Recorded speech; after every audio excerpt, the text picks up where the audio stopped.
여러분 안녕하세요. 오늘 여러분께 정말 따뜻한 이야기를 들려드리겠습니다. 믿을 수 없는 일이 벌어졌습니다. 한 외국 여성이 한국 고시촌에서 만난 한 남자와 결혼해 시골에서 살고 있습니다. 그녀는 처음엔 한국이 차갑고 사람들도 무뚝뚝하다고만 생각했습니다. 하지만 지금 그녀는 말합니다. 이 나라는 저에게 가족을 주었습니다. 루마니아 트란실바니아에서 온 엘리사의 놀라운 사연, 과연 어떤 일이 있었을까요? 컵밥 한 그릇으로 시작된 인연이 어떻게 평생의 사랑으로 변했는지 끝까지 들어보시면 분명 가슴이 뜨거워지실 거예요. 영상이 도움이 되셨다면 좋아요와 구독, 알림 설정 부탁드리고요. 어디서 듣고 계신지 댓글로 알려주시면 행운이 깃들 겁니다. 루마니아 트란실바니아 출신의 25세 여성 엘리사가 한국 땅을 처음 밟은 것은 2019년 3월이었습니다. 대학에서 역사학을 전공했던 엘리사는 졸업 논문을 쓰면서 우연히 한국 근현대사에 관심을 갖게 되었어요. 특히 한국전쟁 이후 놀라운 경제 성장을 이룬 과정이 신기했죠. 그러다가 한국 드라마를 보게 되면서 한국 문화에 푹 빠지게 되었습니다. 엘리사는 부모님을 설득해서 한국어를 본격적으로 배우고 싶다며 서울행 비행기표를 끊었어요.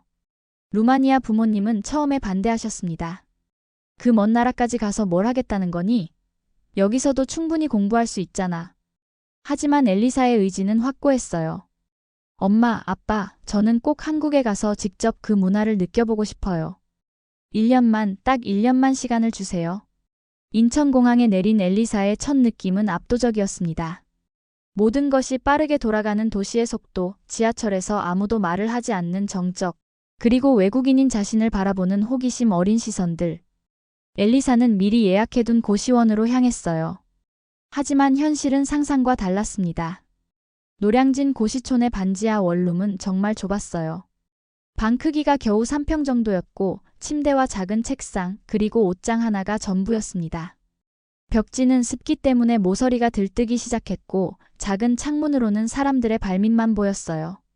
엘리사는 그 방에 앉아서 한참 동안 멍하니 있었습니다. 내가 여기서 뭘 하겠다고 온 걸까? 더 힘든 건 사람들이었습니다. 고시촌에 사는 사람들은 모두 각자의 목표에 매진해 있었고 서로 인사조차 나누지 않았어요. 복도에서 마주쳐도 고개만 까딱하거나 아예 못 본 척하는 경우가 많았죠. 엘리사는 루마니아에서의 따뜻한 이웃관계를 생각하며 점점 외로움을 느꼈습니다. 한국어 학원에 등록한 첫날, 엘리사는 설렘 반 걱정 반으로 교실에 들어갔어요. 그런데 다른 외국인 학생들은 이미 서로 친해져 있었고 중국인, 베트남인, 일본인들이 각자의 그룹을 만들어 있었습니다. 엘리사는 루마니아에서 온 유일한 학생이었어요. 선생님이 자기소개를 하라고 했을 때 엘리사는 떨리는 목소리로 말했습니다. 안녕하세요. 저는 루마니아에서 온 엘리사입니다. 한국 문화와 역사에 관심이 많아서 왔어요. 그러자 몇몇 학생들이 루마니아? 드라큘라 나라? 라고 웃으며 말했어요. 엘리사는 그런 반응이 불편했지만 웃으며 넘어갔습니다. 수업이 끝나고 혼자 지하철을 타고 고시촌으로 돌아가는 길은 너무나 외로웠어요. 지하철 안에서 사람들은 모두 스마트폰만 보고 있었고 아무도 말을 하지 않았습니다. 루마니아에서는 모르는 사람끼리도 눈이 마주치면 미소를 짓곤 했는데 여기서는 그런 것도 없었어요. 저녁 시간이 되면 엘리사는 항상 같은 고민에 빠졌습니다. 뭘 먹을지 정하는 것이었어요. 원룸에는 제대로 된 주방이 없었고 밖에서 사 먹자니 돈이 부담스러웠죠. 그래서 자주 찾게 된 곳이 고시촌 근처의 작은 컵밥집이었어요. 그 컵밥집은 아주 작았습니다. 테이블이 겨우 6개 정도 있는 허름한 곳이었는데 3,500원이면 제육볶음 컵밥을 먹을 수 있었어요. 처음에는 매웠지만 엘리사는 원래 매운 음식을 좋아했기 때문에 금세 적응했습니다. 루마니아에서도 파프리카나 향신료가 들어간 음식을 즐겨 먹었거든요. 매일 저녁 7시쯤 되면 엘리사는 그 컵밥집에 가서 같은 자리에 앉아 같은 메뉴를 주문했어요. 제육볶음 컵밥과 김치, 그리고 미지근한 물 한 컵. 혼자 밥을 먹으면서 엘리사는 창밖을 바라봤습니다. 사람들이 바쁘게 지나다니는 모습을 보면서 저 사람들은 다 어디로 가는 걸까? 집에 가면 가족이 기다리고 있을까? 하는 생각을 했어요. 엘리사가 김치를 먹는 모습은 꽤 특별했습니다. 다른 외국인들은 김치를 남기는 경우가 많았는데 엘리사는 김치 한 조각까지 깨끗하게 다 먹었거든요. 심지어 김치 국물까지 숟가락으로 떠서 마셨어요. 컵밥집 사장님도 그런 엘리사의 모습을 신기하게 봤습니다. 그렇게 한 달이 지났습니다. 엘리사의 한국어 실력은 조금씩 늘어가고 있었지만 마음은 점점 무거워졌어요. 한국에 대한 기대와 현실 사이의 차이가 너무 컸거든요. 드라마에서 봤던 따뜻하고 정감 넘치는 한국 사람들의 모습은 어디에서도 찾을 수 없었습니다. 어느 날 밤 엘리사는 루마니아 부모님께 화상통화를 걸었어요. 엘리사야, 어떻게 지내고 있니? 한국 생활은 재미있니? 부모님의 목소리를 듣는 순간 엘리사는 울컥했습니다. 잘 지내고 있어요. 걱정 마세요. 하지만 속마음은 달랐어요. 정말 이대로 1년을 버틸 수 있을까? 아니면 포기하고 돌아가야 할까? 그런 엘리사에게 운명을 바꿀 만남이 찾아오고 있었습니다. 바로 그 작은 컵밥집에서 말이에요. 2019년 11월 둘째 주 화요일 저녁이었습니다. 그날따라 바람이 유독 차가웠고 엘리사는 두꺼운 코트를 입고 평소처럼 컵밥집으로 향했어요. 학원에서 어려운 문법 수업을 듣고 와서 머리가 아팠지만 그래도 저녁은 먹어야 했으니까요. 컵밥집에 들어서자 평소보다 손님이 많았습니다. 엘리사가 자주 앉던 자리에는 이미 다른 손님이 앉아 있었어요. 어쩔 수 없이 구석진 자리에 앉아서 평소와 같이 제육볶음 컵밥을 주문했습니다. 사장님이 오늘도 왔네요 라고 웃으며 인사해 주셨어요. 엘리사가 젓가락을 들고 밥을 먹기 시작했는데 이상하게 자꾸 시선이 느껴졌습니다. 고개를 들어보니 옆 테이블에 앉은 검은 코트를 입은 청년이 자신을 유심히 보고 있는 거예요. 엘리사는 당황했습니다. 왜 저 사람이 나를 계속 쳐다보지? 그 청년은 20대 후반쯤 되어 보였고 얼굴에는 피곤한 기색이 역력했어요. 하지만 눈빛은 따뜻해 보였습니다. 엘리사가 김치를 집어서 입에 넣는 모습을 보더니 약간 놀란 표정을 지었어요. 그러다가 엘리사가 김치를 정말 맛있게 먹는 모습을 보고 미소를 지었습니다. 엘리사는 불편함을 느끼며 고개를 숙이고 계속 밥을 먹었어요. 하지만 그 시선은 계속 느껴졌습니다. 김치 한 조각까지 남기지 않고 다 먹는 엘리사의 모습을 그 청년은 신기하게 지켜보고 있었어요. 마침내 그 청년이 용기를 내어 말을 걸었습니다. 저기, 죄송합니다. 혹시 외국분이신가요? 갑작스러운 질문에 엘리사는 깜짝 놀랐어요. 한국에 온 지 8개월 만에 처음으로 누군가가 먼저 말을 건 순간이었거든요. 네, 맞습니다. 엘리사가 조심스럽게 대답했어요. 혹시 이상한 사람은 아닐까 하는 경계심이 생겼거든요. 그러자 그 청년이 환하게 웃으며 말했습니다. 와, 정말 신기해요. 김치를 그렇게 잘 드시는 외국분은 처음 봐요. 매운 거 잘 드시네요. 엘리사는 여전히 경계하며 짧게 대답했어요. 괜찮습니다. 하지만 그 청년은 포기하지 않았습니다. 주머니에서 작은 수첩과 볼펜을 꺼내더니 뭔가를 열심히 적기 시작했어요. 몇 분 후 그는 종이 한 장을 찢어서 엘리사에게 조심스럽게 건넸습니다. 종이를 받아든 엘리사는 깜짝 놀랐어요. 거기에는 컵밥집 메뉴가 한국어와 영어로 정성스럽게 번역되어 적혀 있었거든요.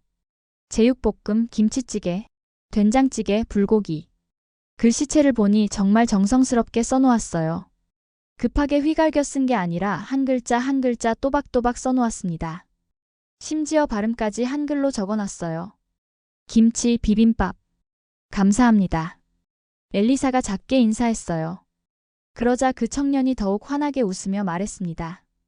천만에요. 저도 외국에서 살아본 적이 있어서 그 마음을 조금 알아요. 메뉴 고르기 어려우실 텐데 도움이 되길 바라요. 외국에서 사셨나요? 엘리사가 호기심을 보이며 물었어요. 네, 군 복무를 해외에서 했어요. 키르기스스탄이라고 아시나요? 거기서 2년 정도 있었는데 처음에는 언어도 모르고 음식도 안 맞아서 정말 힘들었거든요. 그 말을 들은 순간 엘리사의 경계심이 조금 풀렸어요.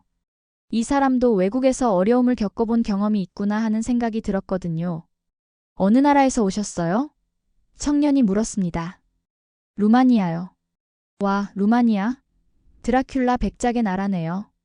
신기해요. 대부분의 사람들이 루마니아 하면 드라큘라만 떠올리는 것에 엘리사는 조금 지쳤지만 이 청년의 반응은 달랐어요. 루마니아는 정말 아름다운 나라라고 들었어요. 트란실바니아 지역이 특히 유명하죠? 엘리사는 놀랐습니다. 트란실바니아를 아는 한국 사람을 만난 건 처음이었거든요. 네, 맞아요. 저도 트란실바니아 출신이에요. 한국 사람 중에 트란실바니아를 아는 분은 처음 만나봐요. 군대에 있을 때 시간이 많아서 세계 지리를 공부했어요. 루마니아는 정말 가보고 싶은 나라 중 하나였어요. 그날부터 이상한 일이 벌어지기 시작했습니다. 엘리사가 컵밥집에 가면 그 청년이 항상 거기 있는 거예요. 처음에는 우연의 일치라고 생각했는데 며칠이 지나도 계속 마주치니까 엘리사도 궁금해지기 시작했습니다. 그는 늘 같은 시간인 오후 7시쯤에 와서 같은 자리에 앉았어요. 말을 많이 하지는 않았지만 가끔 엘리사가 김치를 맛있게 먹는 모습을 보고 미소를 짓곤 했죠. 엘리사도 처음에는 어색했지만 점점 그의 존재가 익숙해졌어요. 사흘째 되던 날 엘리사가 먼저 용기를 내어 말을 걸었습니다. 저기, 혹시 저를 기다리시는 건가요? 갑작스러운 질문에 그 청년은 당황한 표정을 지었어요. 그러더니 얼굴이 빨갛게 되면서 솔직하게 대답했습니다. 아, 들켰네요. 죄송합니다. 이상하게 보일 수도 있는데 그냥 혼자 밥 먹는 게 외로워 보여서요. 저도 혼자 살아서 그 기분을 아는데 외국에서 온 분이라면 더 외로우실 것 같아서. 그의 솔직한 대답에 엘리사는 가슴이 따뜻해지는 걸 느꼈습니다. 그럼 같이 앉아서 먹어도 될까요? 엘리사가 조심스럽게 제안했어요. 그러자 그 청년의 얼굴이 밝아졌습니다. 정말요? 좋아요. 그렇게 둘은 처음으로 같은 테이블에 앉아 식사를 하게 되었어요. 그 청년의 이름은 김현수였습니다. 29살의 현수는 밤 11시부터 아침 7시까지 편의점, 야간 아르바이트를 하면서 낮에는 교대 공무원 시험을 준비하고 있었어요. 고시촌에서 그리 멀지 않은 원룸에서 혼자 살고 있었죠. 현수는 말수가 많지 않은 조용한 성격이었지만 엘리사와 이야기를 나누면서 조금씩 마음을 열기 시작했습니다. 루마니아는 어떤 나라예요? 현수가 진심으로 궁금해하며 물었어요. 엘리사는 오랜만에 자신의 고향에 대해 이야기할 상대가 생긴 기분이었습니다. 루마니아는 정말 아름다운 나라예요. 카르파티아 산맥이 나라를 가로지르고 있고 중세시대 성들이 많이 남아 있어요.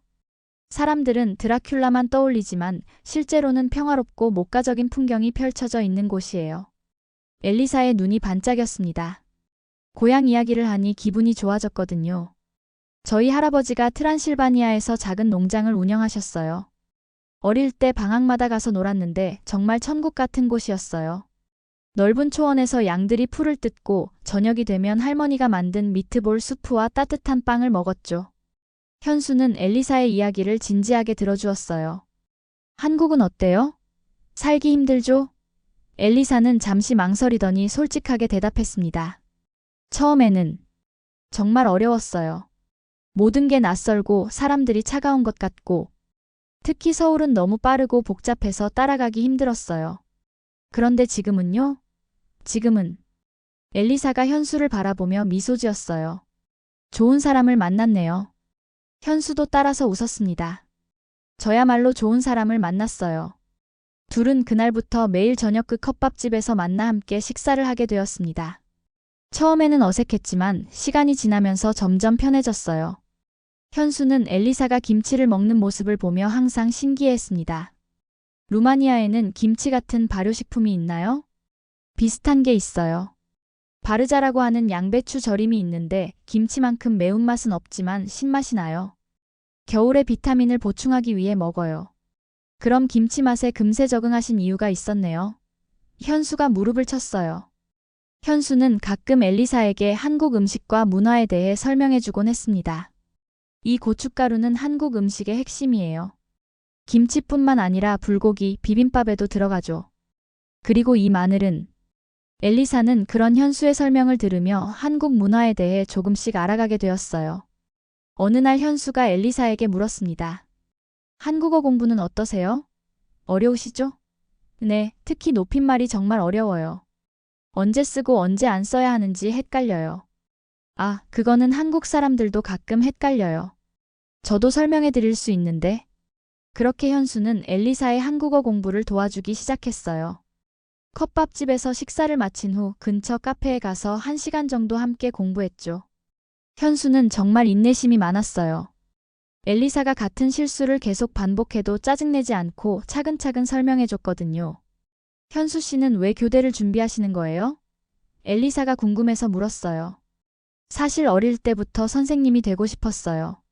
그런데 대학 졸업하고 나서 현실을 보니까 임용고시가 너무 어려워서 일단 교대로 진로를 바꾼 거예요. 포기하지 않고 계속 노력하는 게 대단해요. 엘리사 씨야말로 대단하죠. 혼자서 이렇게 먼 나라까지 와서 언어를 배운다는 게 쉬운 일이 아닌데. 둘은 서로를 격려하며 점점 가까워졌어요. 현수는 엘리사에게 자신의 가족 이야기도 들려줬습니다. 저희 부모님은 경상북도 안동에서 작은 농장을 운영하세요. 원래는 제가 농사를 이어받기를 원하셨는데 저는 서울에서 살고 싶어서 나온 거예요. 지금 생각해보면 부모님께 죄송하기도 하고 가족을 떠나 있는 게 쉽지 않죠. 저도 루마니아 가족들이 그리워요. 엘리사도 공감했어요. 둘은 가족을 떠나 서울에서 혼자 살고 있다는 공통점이 있었어요. 그런데 행복한 시간은 오래가지 않았습니다. 12월 첫째 주 월요일, 현수가 평소 시간에 나타나지 않았어요. 엘리사는 혼자 컵밥집에 앉아서 계속 문을 바라봤지만 현수는 오지 않았습니다. 화요일도 수요일도 현수는 나타나지 않았어요. 엘리사는 점점 불안해졌습니다. 혹시 자신이 뭔가 잘못했나? 아니면 현수가 자신에게 실증이 난 건가? 목요일이 되자 엘리사는 더 이상 참을 수 없었어요. 결국 엘리사는 현수가 일하던 편의점을 찾아갔습니다. 평소 현수가 야간 근무를 한다고 했으니까 밤 11시쯤 가면 만날 수 있을 거라고 생각했거든요.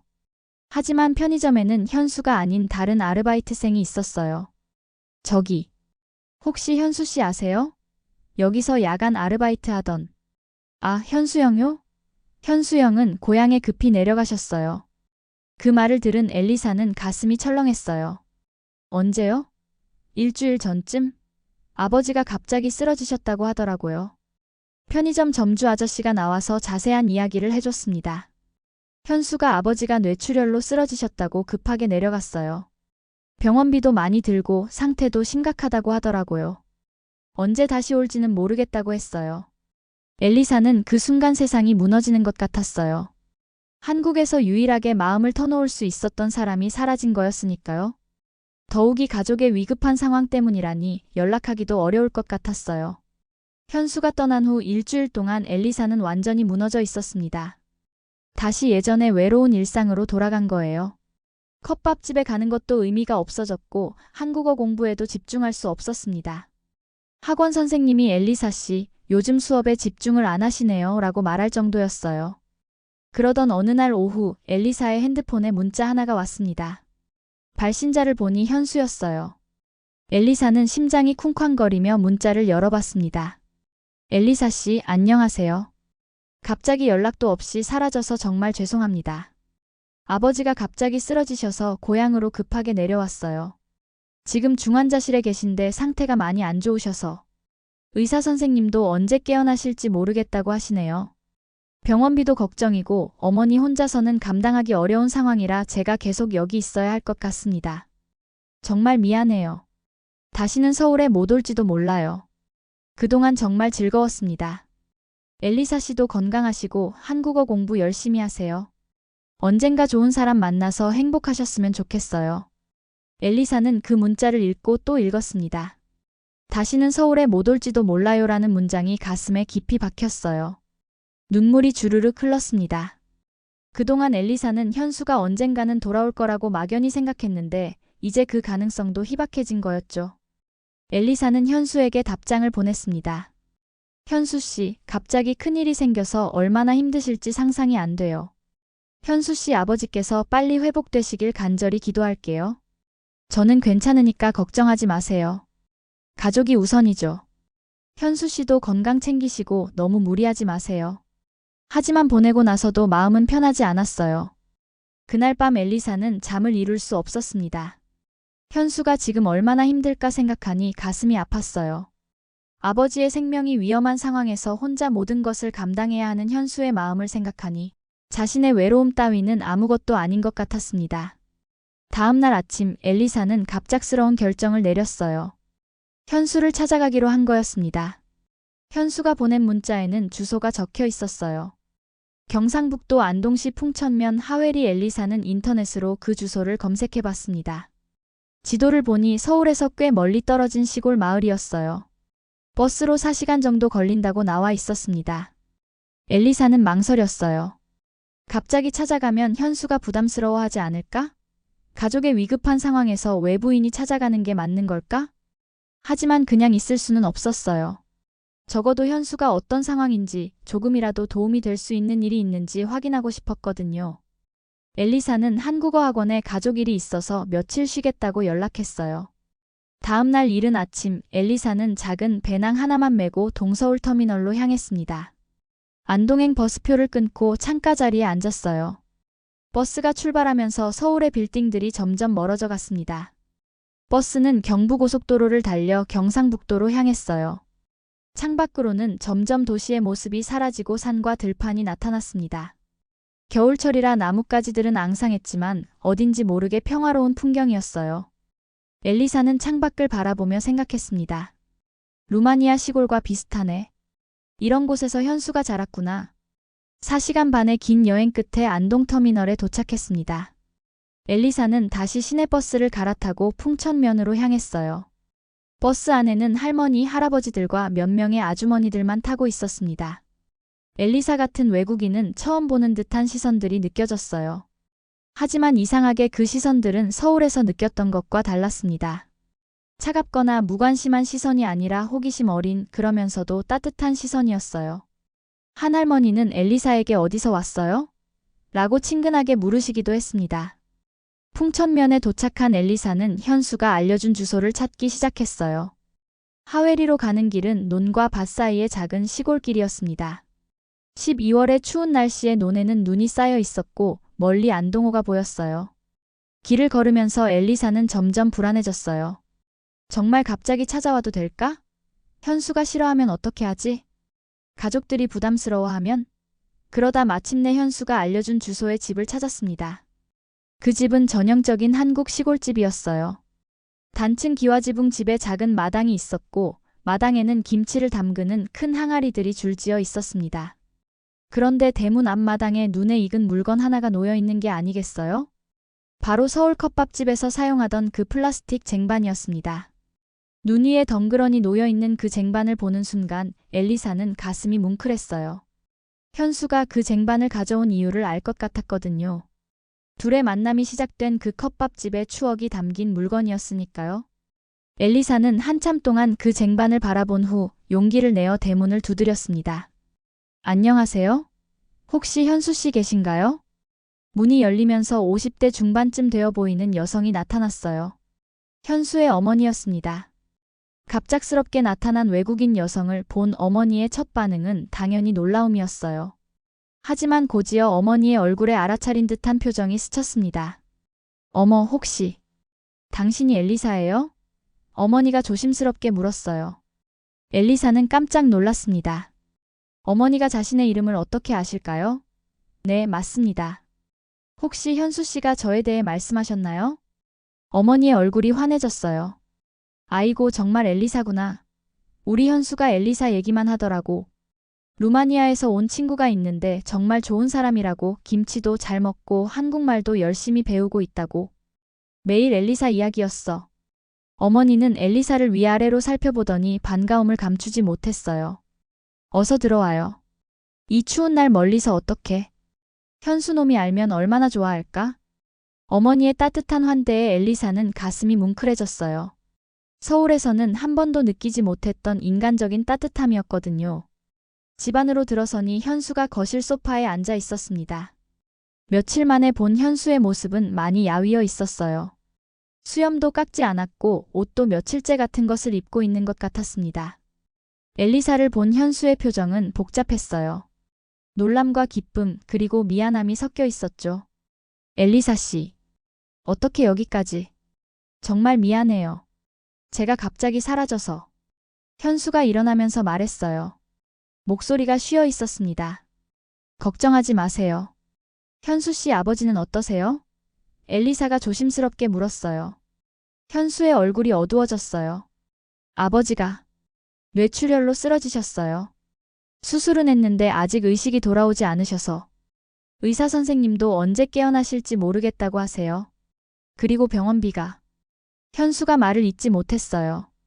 어머니가 엘리사에게 따뜻한 차를 내주시며 말했습니다. 정말 고생이 많아요. 이렇게 멀리까지 와주시다니. 현수가 서울에서 친구를 사귀었다는 얘기는 들었는데 이렇게 멀리까지 찾아와 주실 줄은 몰랐어요. 어머니의 눈에 눈물이 맺히기 시작했어요. 요즘 현수가 얼마나 힘들어하는지 아세요? 아버지 일로도 그렇고 서울에서 하던 일도 다 그만두고 내려와야 했고 공부도 포기해야 할 것 같다고 하면서 매일 한숨만 쉬어요. 그런데 친구가 이렇게 찾아와 주니까 얼마나 고마운지 몰라요. 엘리사는 현수 가족의 상황이 생각보다 훨씬 심각하다는 것을 깨달았어요. 현수는 단순히 아버지의 간병 때문에 서울에 못 올 뿐만 아니라 경제적인 어려움 때문에 모든 것을 포기해야 하는 상황이었던 거예요. 제가 조금이라도 도움이 될 수 있다면? 엘리사가 조심스럽게 말을 꺼냈어요. 아니에요. 그냥 와주신 것만으로도 충분해요. 현수가 손사래를 쳤지만 어머니는 다른 반응을 보였어요. 글쎄요.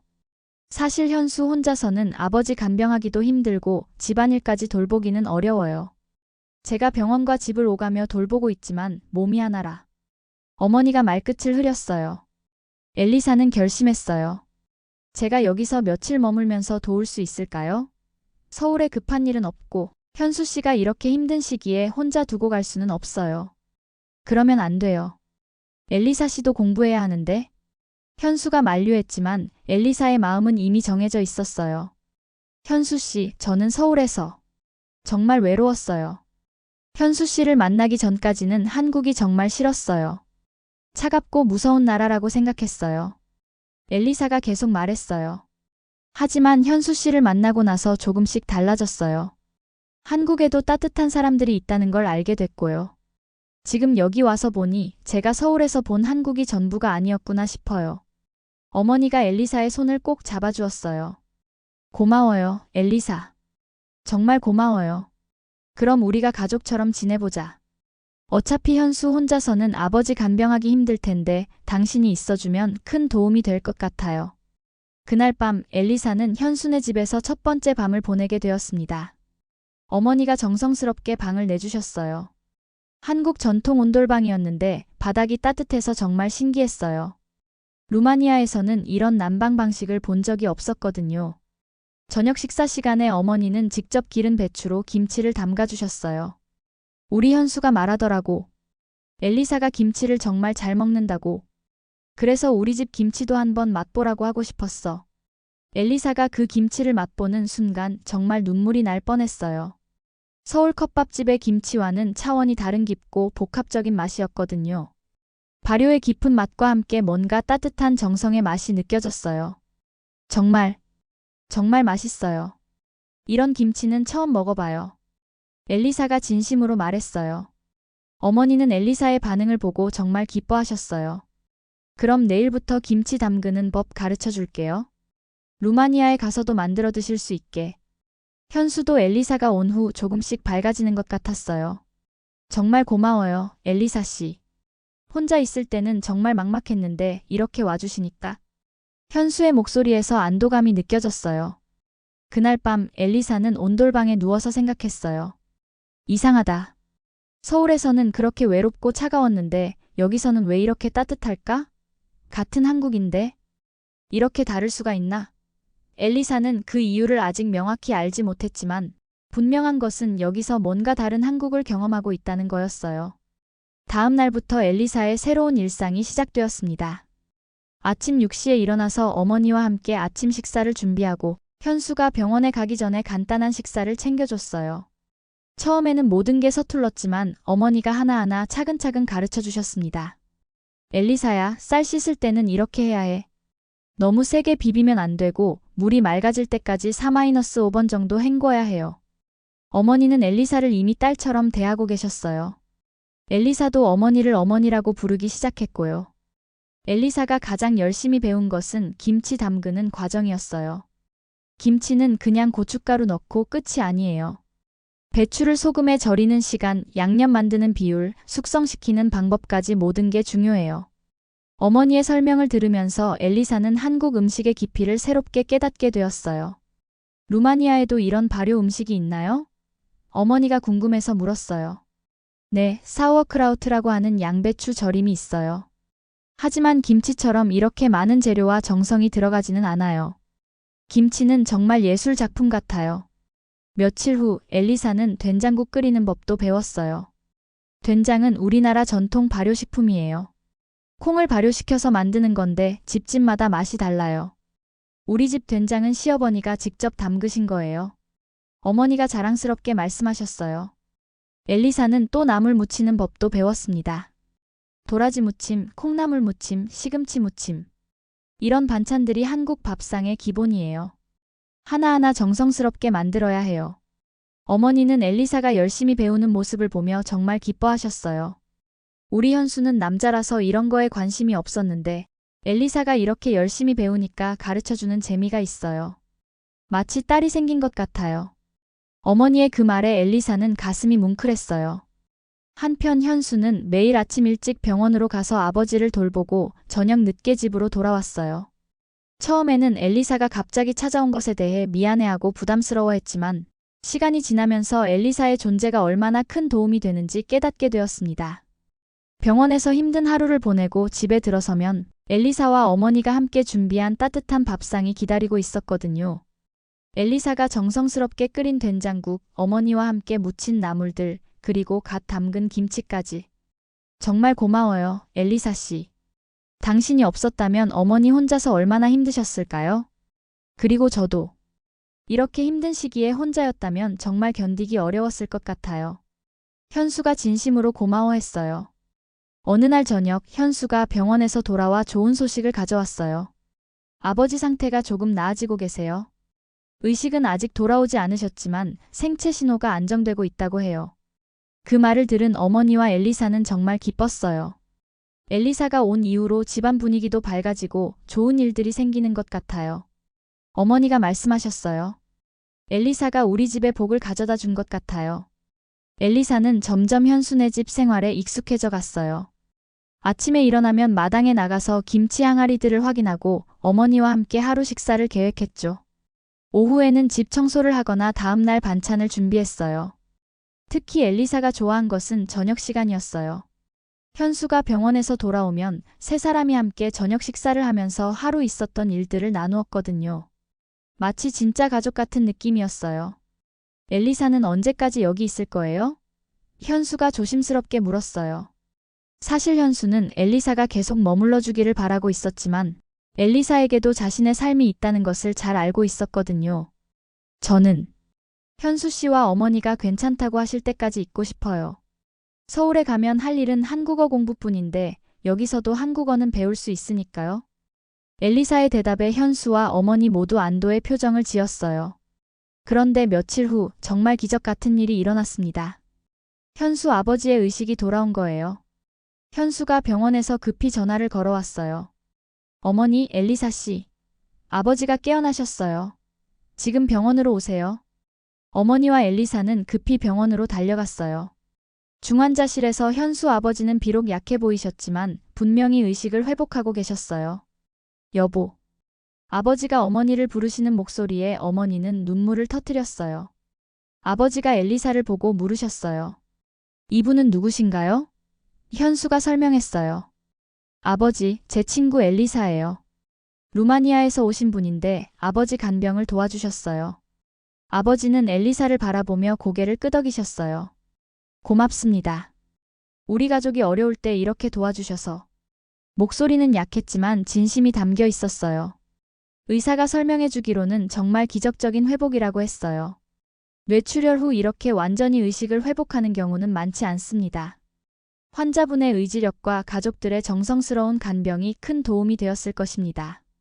그날 밤 집으로 돌아와서 세 사람은 정말 기쁜 마음으로 저녁 식사를 했어요. 정말 다행이에요. 아버지가 깨어나셔서. 현수의 얼굴에 몇 달 만에 진짜 웃음이 돌아왔어요. 어머니가 엘리사에게 말씀하셨어요.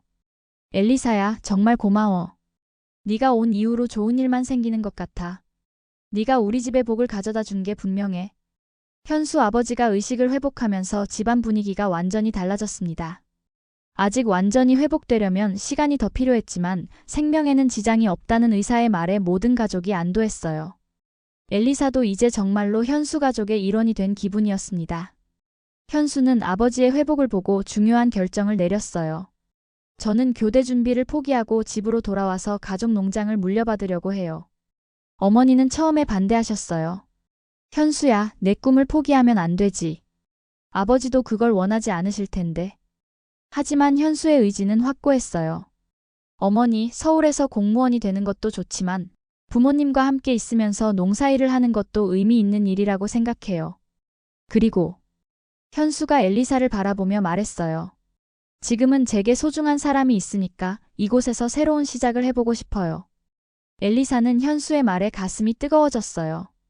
현수가 자신 때문에 인생의 방향을 바꾼다는 것이 부담스럽기도 했지만 한편으로는 현수의 진심이 느껴져서 고마웠거든요. 엘리사도 결심했습니다.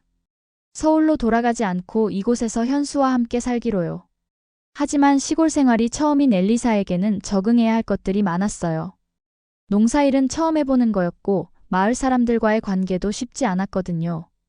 특히 마을 어르신들은 갑자기 나타난 외국인에 대해 호기심 반, 경계심 반인 시선을 보내셨어요. 저 외국 여자가 현수네 집에 와 있다던데? 결혼도 안 하고 같이 산다고? 요즘 젊은 것들은 이해할 수가 없어. 마을에서는 이런저런 소문들이 돌기 시작했어요. 하지만 엘리사는 포기하지 않았어요. 오히려 더 적극적으로 마을 일에 참여하기 시작했죠. 마을 청소가 있는 날에는 가장 먼저 나와서 빗자루를 들었고 어르신들이 무거운 짐을 들고 계시면 달려가서 도와드렸어요. 어머니와 함께 루마니아식 장아찌와 요거트를 만들어서 마을 이웃들에게 나눠드리기도 했어요. 이게 뭐요? 루마니아에서 먹는 음식이래. 어르신들은 처음에는 의심스러워 하셨지만 맛을 보시고는 이게 별미네 하시며 좋아하셨어요. 특히 엘리사가 만든 루마니아식 요거트는 마을에서 인기가 좋았어요. 이 요거트는 어떻게 만드는 거요? 우유에 특별한 균을 넣어서 발효시키는 거예요. 소화에도 좋고 건강에도 좋아요. 엘리사가 설명해드리면 어르신들이 신기해하셨어요. 겨울이 깊어지면서 마을에 큰 추위가 찾아왔어요. 특히 혼자 사시는 어르신들이 난로용 장작 구하기가 어려워 고생하고 계셨죠. 엘리사는 그런 상황을 보고 현수와 상의했어요. 우리가 도와드릴 수 있지 않을까요? 현수와 엘리사는 주말마다 산에 가서 나무를 베어다가 장작을 패어서 어르신들 집 앞에 쌓아드렸어요. 아이고, 이런 걸 언제 다 했어? 추운 겨울 잘 나세요. 모자라면 또 갖다 드릴게요. 처음에는 외국 여자가 뭘 안다고 라고 하시던 어르신들도 엘리사의 진심을 보고는 마음을 열기 시작하셨어요. 저 루마니아 며느리 참 사람 좋더라.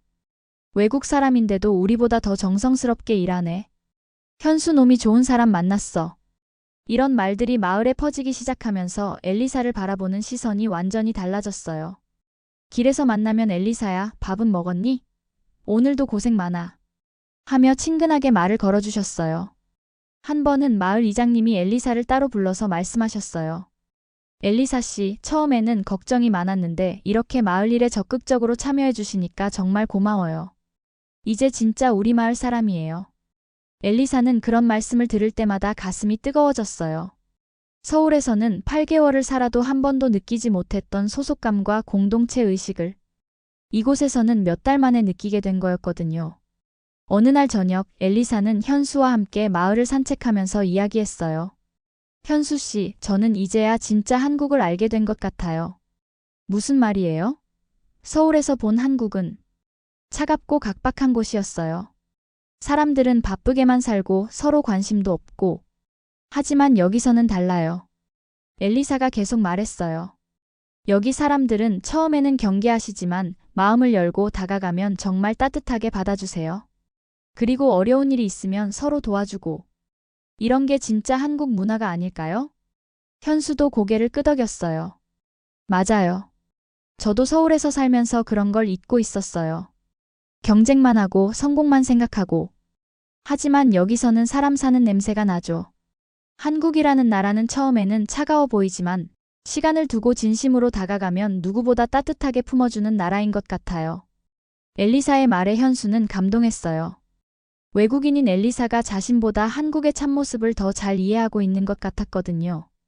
그해 겨울이 지나고 봄이 오면서 엘리사는 완전히 마을의 일원이 되었어요.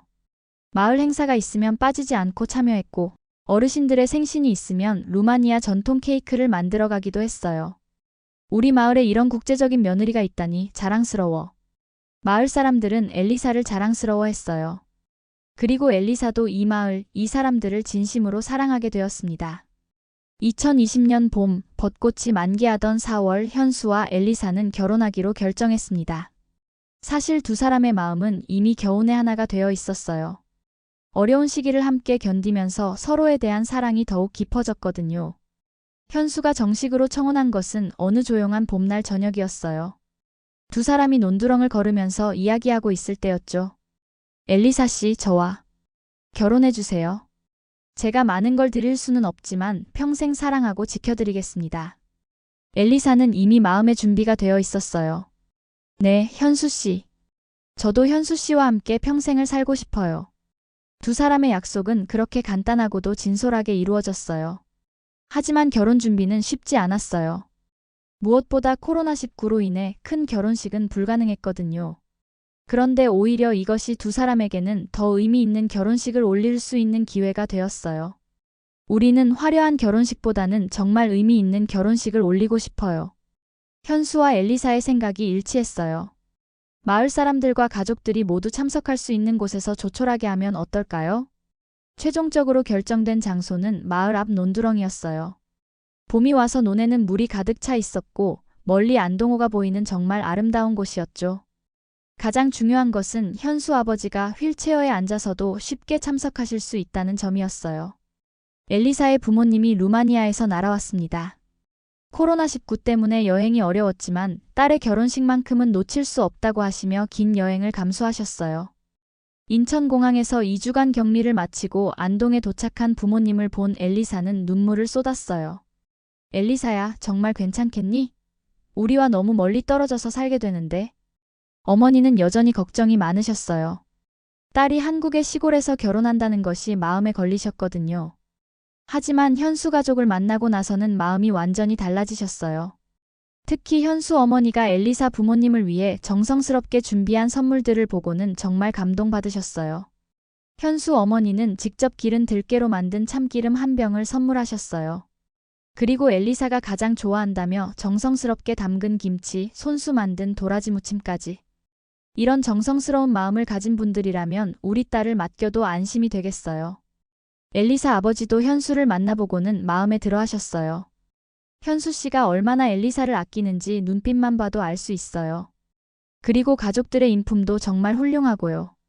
결혼식 준비는 마을 사람들이 모두 도와주셨어요. 우리 마을 첫 국제 결혼인데 제대로 해줘야지. 마을 부녀회에서는 음식 준비를 도와주셨고 청년회에서는 행사 진행을 맡아주셨어요. 결혼식 당일은 정말 완벽한 봄날이었어요. 하늘은 맑았고 벚꽃은 만개했고 논두렁에는 새싹들이 돋아나고 있었죠. 마을 사람들이 모두 참석해 주셨어요. 큰 선물은 없었지만 각자 정성스럽게 기른 농산물들을 가져와 주셨어요. 예식은 마을교회 목사님이 집전해 주셨어요.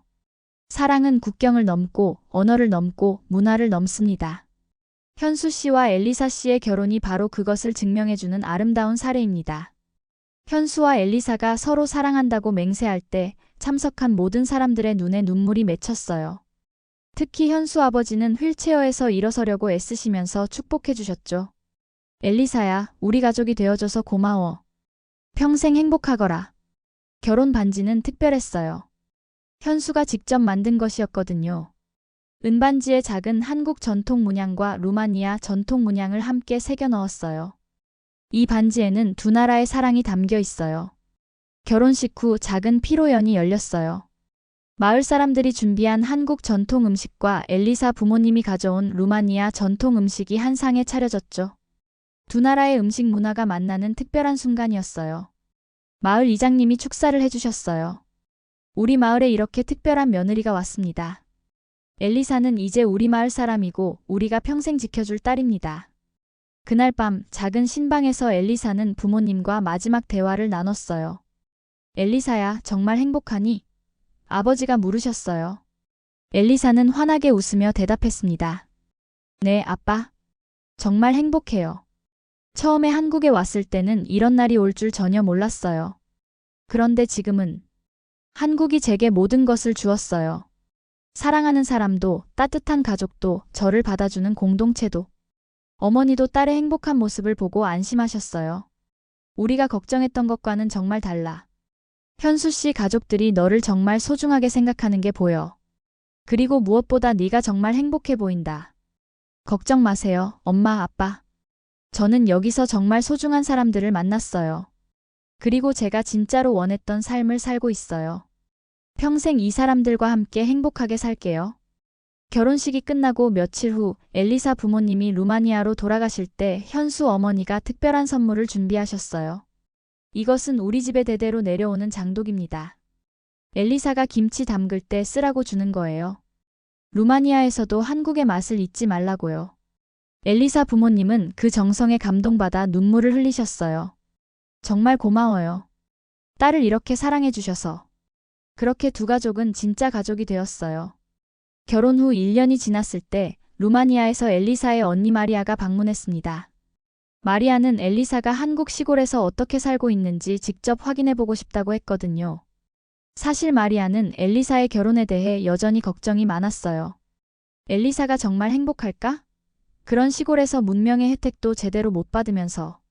마리아는 한국에 오는 비행기 안에서도 걱정스러운 마음이었어요. 루마니아에 있을 때 엘리사와 화상통화를 해보면 행복해 보이긴 했지만 정말 그럴까 의심스러웠거든요. 하지만 마리아가 안동에 도착해서 엘리사를 만났을 때의 모습은 기대와 완전히 달랐어요. 엘리사는 그 어느 때보다도 건강하고 밝은 모습이었거든요. 피부도 윤기가 흘렀고 표정도 정말 행복해 보였어요. 엘리사야, 너 정말 많이 달라졌네. 마리아가 놀라며 말했어요. 뭐가 달라졌는데? 글쎄, 루마니아에 있을 때보다 훨씬 밝아 보여. 눈빛도 다르고 정말 행복해 보인다. 엘리사는 언니와 함께 마을을 둘러보며 자신의 일상을 보여주었어요. 아침에는 현수와 함께 농장 일을 하고 오후에는 시어머니와 함께 김치를 담그거나 장아찌를 만들었죠. 저녁에는 가족들과 함께 따뜻한 저녁 식사를 하면서 하루 있었던 일들을 나누었어요. 마리아는 엘리사의 일상을 보면서 점점 놀라게 되었어요. 정말 평화롭구나. 그리고 현수 씨 가족들이 너를 정말 친딸처럼 대해주는 것 같아. 특히 현수 어머니가 엘리사를 대하는 모습을 보고는 정말 감동받았어요. 마리아야, 김치 담그는 법 배워갈래? 엘리사가 언니에게 제안했어요. 정말? 나도 할 수 있을까? 마리아는 호기심 반, 걱정 반이었지만 한번 해보기로 했어요. 현수 어머니와 엘리사가 함께 마리아에게 김치 담그는 법을 가르쳐 주었어요. 처음에는 어려워 보이지만 몇 번 해보면 금세 익숙해져요.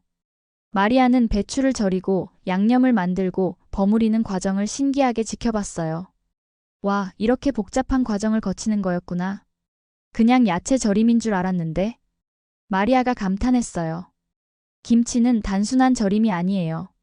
한국 사람들의 지혜와 정성이 모두 담긴 발효식품이죠. 엘리사가 자랑스럽게 설명했어요.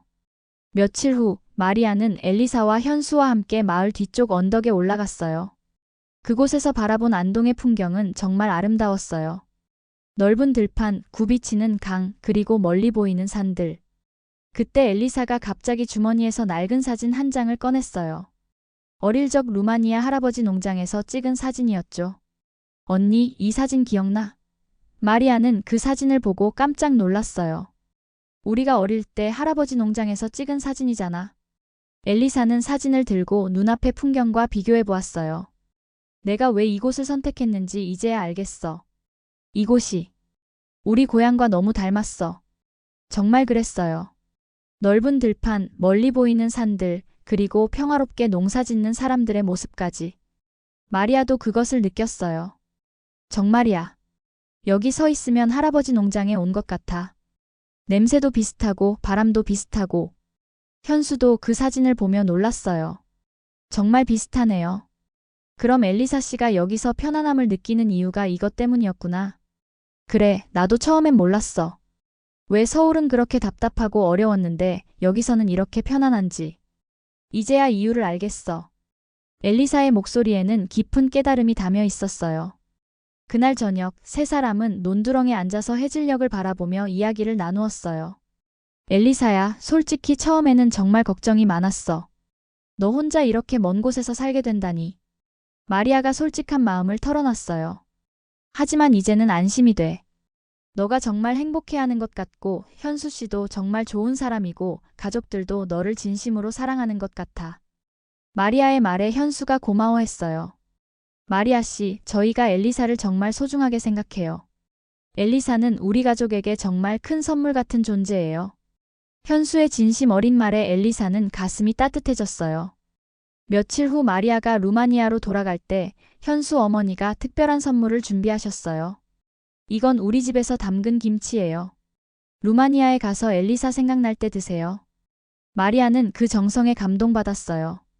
그리고 이것도 가져가세요. 어머니가 작은 항아리를 하나 더 건네주셨어요.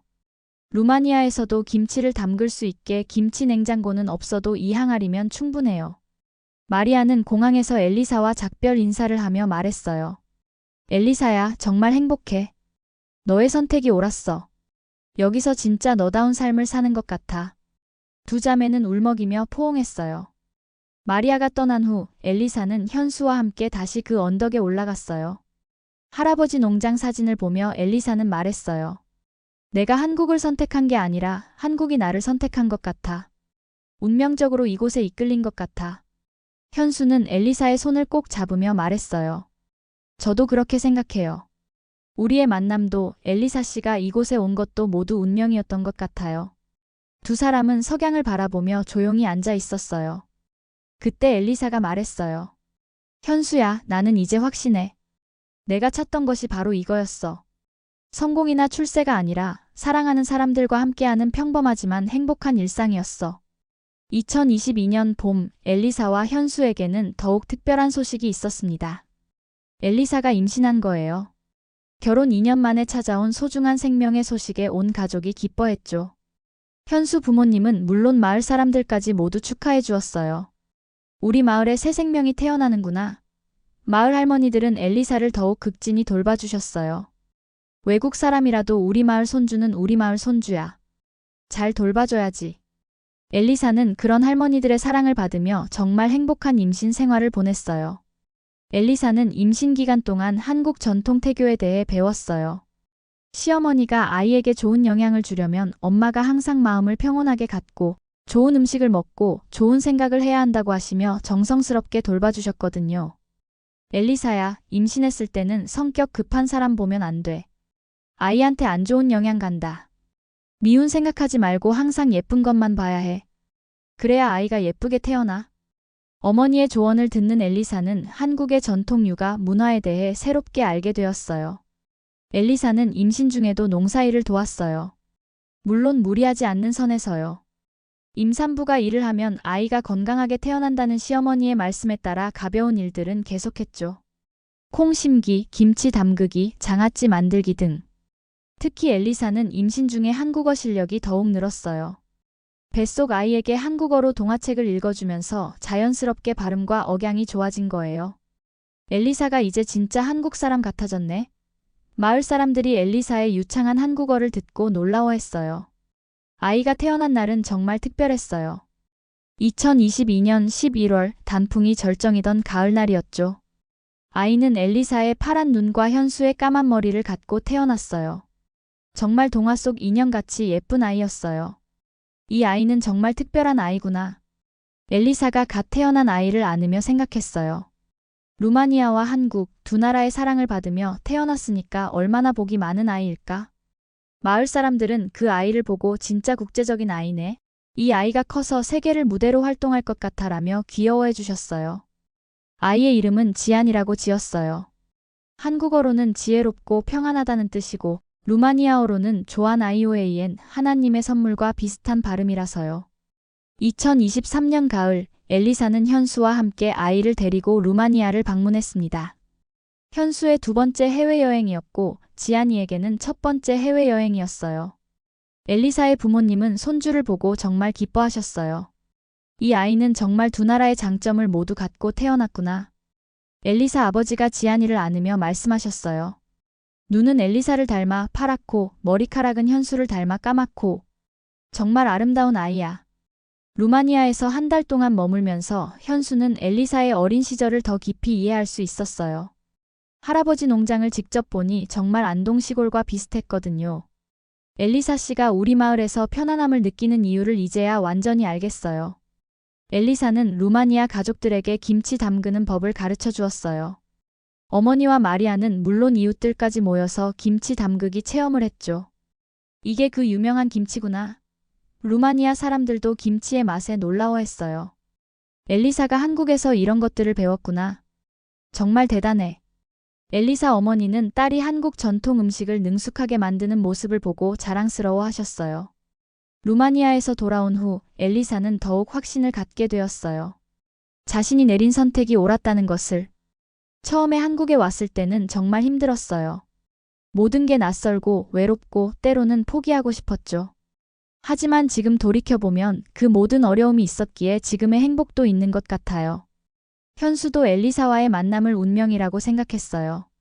만약 그날 컵밥집에서 용기를 내서 말을 걸지 않았다면, 만약 엘리사가 저를 찾아 시골까지 오지 않았다면, 생각만 해도 아찔해요. 우리의 만남은 정말 기적 같은 일이었어요. 2024년 현재 엘리사는 마을에서 가장 사랑받는 며느리가 되었습니다. 김치 담그는 솜씨는 이제 시어머니를 능가할 정도가 되었고, 루마니아 전통 요리도 마을 사람들에게 인기가 좋아요. 더 중요한 것은 엘리사가 이곳에서 진정한 행복을 찾았다는 거예요. 마을에서는 엘리사를 우리 엘리사라고 부릅니다. 더 이상 외국인이 아니라 완전한 마을 사람이 된 거예요. 지안이는 마을 모든 어르신들의 사랑을 받으며 건강하게 자라고 있어요. 어느 날 저녁 엘리사는 지안이를 안고 현수와 함께 논두렁에 앉아 있었어요. 해질녘의 평화로운 풍경을 바라보면서 엘리사는 말했습니다. 현수야, 고마워. 나에게 진짜 가족을 만나게 해줘서. 그리고 내가 진짜로 원했던 삶을 살 수 있게 해줘서. 현수는 엘리사와 지안이를 꼭 안으며 대답했어요. 저야말로 고마워요. 당신 덕분에 진짜 사랑이 뭔지, 진짜 가족이 뭔지 알게 됐어요. 그리고 이렇게 아름다운 아이까지. 지안이는 두 사람 사이에서 방글방글 웃고 있었어요. 마치 엄마 아빠의 사랑을 느끼고 있는 것처럼요. 이 아이가 커서 묻겠지? 엄마는 어떻게 아빠를 만났냐고. 엘리사가 웃으며 말했어요. 그때 뭐라고 대답할까? 컵밥 한 그릇으로 시작된 사랑이라고 하면 되겠네요. 현수도 웃으며 대답했어요. 진짜 사랑은 나라를, 언어를, 문화를 넘어섭니다. 그리고 진짜 가족은 피보다 더 깊은 시간을 함께 견디며 서로를 이해하고 사랑하는 사람들입니다. 엘리사와 현수의 이야기가 증명하듯이 사랑하는 마음만 있다면 어떤 어려움도 이겨낼 수 있습니다. 서울의 차가운 고시촌에서 시작된 만남이 시골의 따뜻한 가정으로 이어졌고 이제는 새로운 생명까지 탄생시켰어요. 이것이 바로 사랑의 힘이고 진정한 가족의 의미입니다. 여러분께도 이런 따뜻한 이야기가 전해지기를 바랍니다. 좋아요와 구독, 댓글로 여러분의 생각을 들려주세요. 그리고 어디서 이 영상을 보고 계신지도 알려주시면 더욱 감사하겠습니다.